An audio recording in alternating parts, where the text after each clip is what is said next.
नमस्कार, आप देख रहे हैं द पब्लिक वर्ल्ड। मैं सुभाष चौधरी हूं।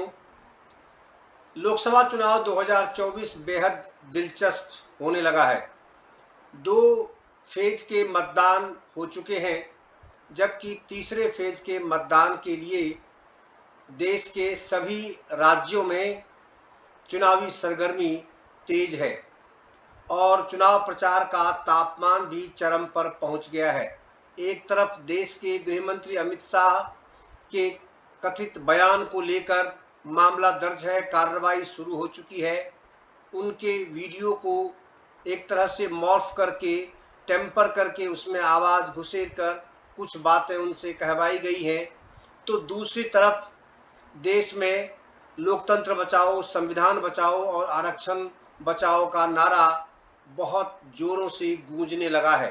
यही कारण है कि एक तरफ देश के प्रधानमंत्री नरेंद्र मोदी या फिर केंद्रीय गृह मंत्री अमित शाह अपने चुनावी भाषणों में, चुनावी प्रचार के दौरान लगातार दलित समाज और पिछड़े वर्ग के समाज को इस बात के लिए आश्वस्त कर रहे हैं कि संविधान पर न कोई खतरा है और न ही आरक्षण पर कोई खतरा है। जबकि दूसरी तरफ कांग्रेस पार्टी के नेता राहुल गांधी सहित अन्य सभी चुनाव प्रचार में संविधान बचाने, संविधान के खतरे में होने, आरक्षण के खतरे में होने और लोकतंत्र के खतरे में होने की बात लोगों को समझा रहे हैं। ऐसे में आज भारतीय जनता पार्टी के राज्यसभा सांसद बृजलाल, जो उत्तर प्रदेश के पूर्व डीजीपी भी हैं, उन्होंने प्रेस वार्ता की और आरक्षण के मुद्दे को लेकर जवाहरलाल नेहरू यानी देश के प्रथम प्रधानमंत्री के समय उनका क्या स्टैंड था, उसको लेकर उनके पत्र का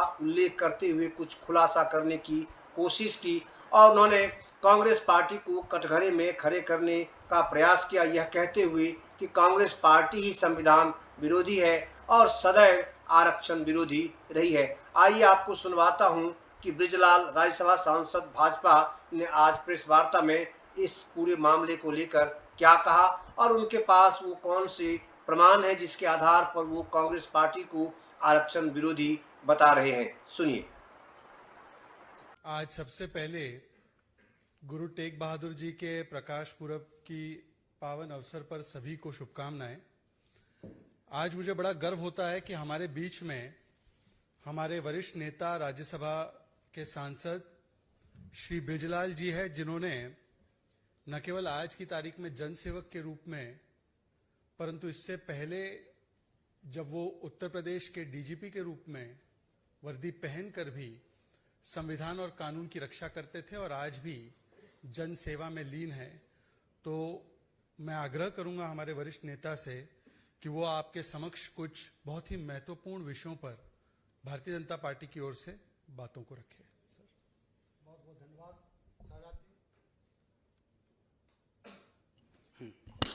बहुत बहुत धन्यवाद। सभी मीडिया बंधुओं को मेरा नमस्कार। एक नैरेटिव जो कांग्रेस पार्टी और कुछ और पार्टियां फैला रही हैं और दलितों को खासकर भ्रमित कर रही हैं कि भारतीय जनता पार्टी आरक्षण खत्म कर देगी और संविधान बदल देगी, ये नैरेटिव चलाया जा रहा है। मैं स्वयं एक दलित समाज से आया हूं। मैं आपको बताना चाहूंगा कि ये लोग एक राजनीति करते हैं भीम मीम। ये भीम मीम की बात जरूर करते हैं, लेकिन इनके दिल में केवल मीम मीम होता है। कांग्रेस हमेशा आरक्षण विरोधी, बाबा साहब अंबेडकर के विरोधी, संविधान विरोधी और अनुसूचित जाति जनजाति ओबीसी विरोधी रही है। मैं इसके बारे में कुछ तथ्य आप लोगों के सामने पेश करना चाहता हूं। वो तथ्य है 1961 में पंडित जवाहरलाल नेहरू ने सभी मुख्यमंत्रियों को एक पत्र लिखा था कि उन्हें आरक्षण पसंद नहीं है। 1961। अब बात आती है अभी कर्नाटक का। कर्नाटक में क्या किया इन्होंने? पूरे मुस्लिम समाज को दे दिया, किसका? ओबीसी का। अब ओबीसी का इन्होंने दे दिया तो उनका आरक्षण है, उसमें उनको घुसा दिया। बाबा साहब ने जो आरक्षण दिया संविधान में, उसमें कहीं भी धार्मिक आधार पर आरक्षण नहीं था। इतना नहीं, अनडिवाइडेड आंध्र प्रदेश, उसमें इन्होंने किया आरक्षण धार्मिक आधार पर मुस्लिम भाइयों के लिए। किस कोटे से? एससी एसटी और ओबीसी से।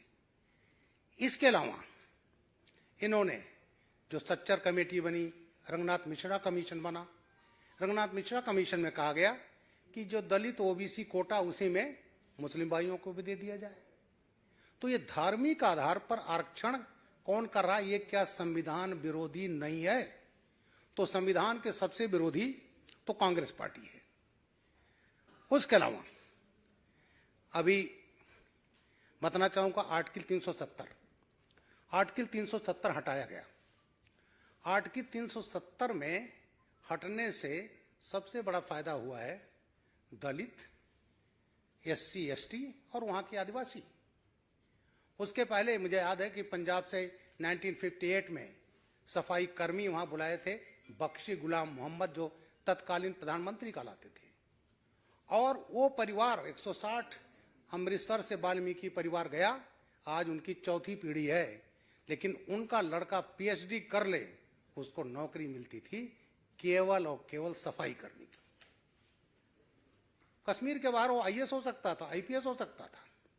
और अब जो 370 हटा तो सबसे ज्यादा लाभान्वित हुए हैं वहां के एससी एसटी, आदिवासी और उसमें सबसे बड़े हमारे मुस्लिम समाज के जो पिछड़े लोग हुए हैं। तो ये जो है, अब ये क्या कहते हैं, जब हम आएंगे तो हम ये जो 370 दोबारा ले आएंगे। तो ये सबसे बड़े संविधान विरोधी ये हैं।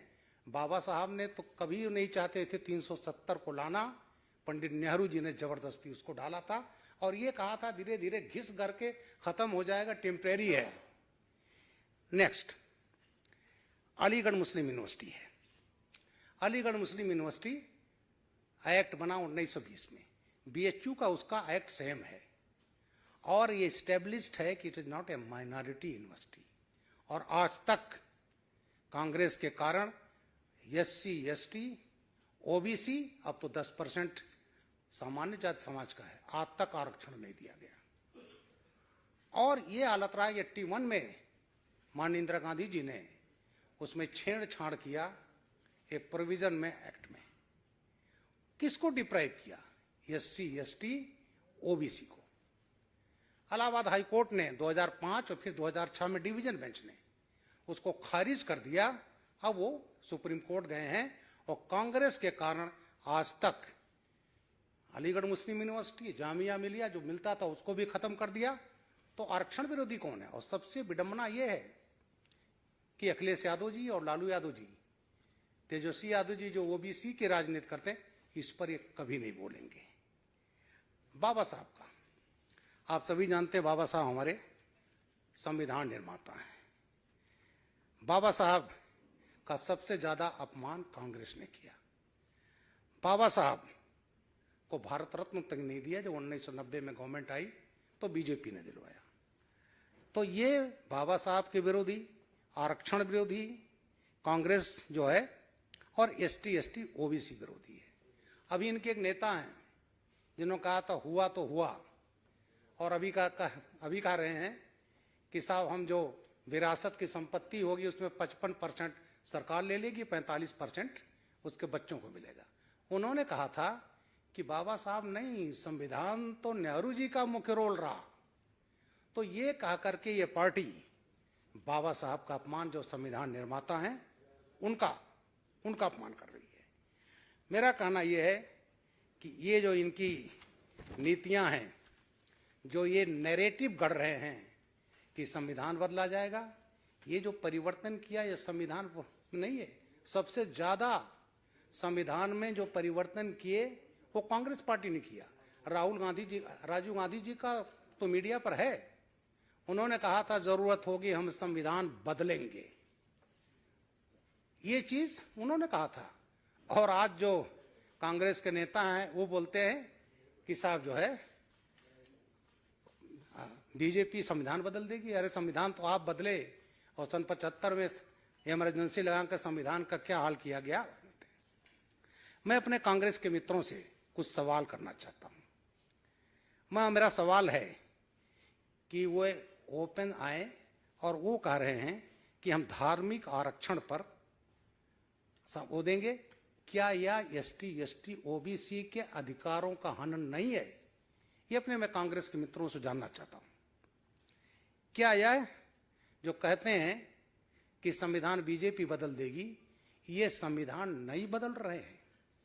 अरे इन्होंने तो SC आरक्षण को नुकसान पहुंचाया है और उसका उदाहरण है अनडिवाइडेड आंध्र प्रदेश और कर्नाटक। इनके नेता बाबा साहब को 2 बार चुनाव हरवाया, बाबा साहब को अपमानित करते रहे और संविधान बनाने वाले बाबा साहब की भूमिका को ये नकारते रहे। मैं चूंकि खुद दलित हूं, हमारे समाज के लोग कहते हैं कि वैसे तो आएंगे नहीं, लेकिन अगर ये कहीं आ गए तो ये अनुसूचित जनजाति OBC का आरक्षण ये हड़प लेंगे और उसको दे देंगे धार्मिक आधार पर मुसलमानों को। बाबा साहब कभी धार्मिक आरक्षण आधार पर आरक्षण नहीं चाहते थे। तो ये जो नैरेटिव है, तो मैं कहना चाहता हूं, भारतीय जनता पार्टी ने पहले भी कहा, हमारे प्रधानमंत्री जी ने कहा है, जो बाबा साहब का आरक्षण दिया हुआ है और रहेगा, इसको कोई बदल नहीं सकता। ये जो कहते हैं खासकर दलितों में संविधान बदला जा रहा है, संविधान की सबसे बड़ी रक्षक है भारतीय जनता पार्टी।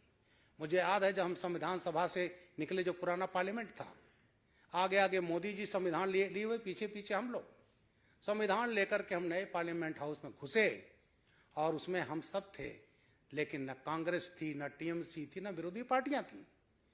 इतना भी नहीं भाई, संविधान लेकर हम जा रहे हैं, उसमें शामिल तो हो लें।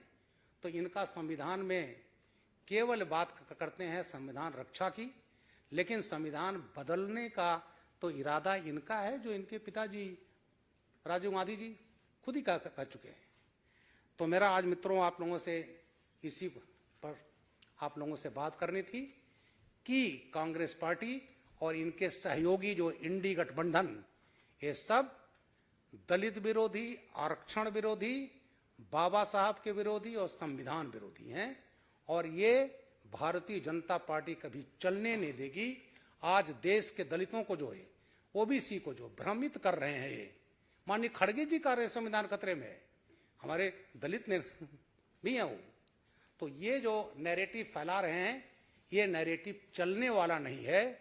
और मैं बार बार दोबारा कहता हूं कि ये पार्टियां, स्पेशली जिसको कांग्रेस लीड कर रही है, ये संविधान विरोधी, दलित, ST और OBC विरोधी। जय। बहुत बहुत धन्यवाद। क्योंकि ये विशेष प्रेस वार्ता है इस महत्वपूर्ण मुद्दे पर, तो आपके जो भी सवाल है इसी मुद्दे पर सीमित रहें, ये आपसे अपेक्षा। इसी मुद्दे पर कांग्रेस पार्टी लगातार मामले पर आप देखें तो बीजेपी का सवाल उठा रही है। सहयोगी है, क्या यूपी से आते हैं समाजवादी पार्टी भी, और उनके शासनकाल में पदोन्नत आरक्षण को भी उन्होंने हटाने की कोशिश की। बिल्कुल उसका जिक्र करते नहीं, लेकिन हम देख रहे हैं कि बार बार हमला कर रहे हैं आप आरक्षण को लेकर। ऐसा है, अखिलेश यादव जी ने जब ये मुख्यमंत्री बने, 1 लाख दलित से ऊपर दलित अधिकारी कर्मचारी को पदोन्नत किया था। चाहते तो नहीं होता। हमारे थाने के जहां मैं खुद रहने वाला हूं, वहीं SHO था, वहीं हवलदार बना दिया गया, SDM नायब तहसीलदार बना दिया गया। तो जितना बड़ा अपमान अखिलेश यादव ने दलितों का किया उत्तर प्रदेश में, और क्या बनाए PDA, पिछड़ा दलित अल्पसंख्यक। तो सबसे बड़े विरोधी जो हैं वो तो रहे हैं समाजवादी पार्टी, दलितों को जो उत्तर प्रदेश में किया इन्होंने। कोई और सवाल इसी विषय पर?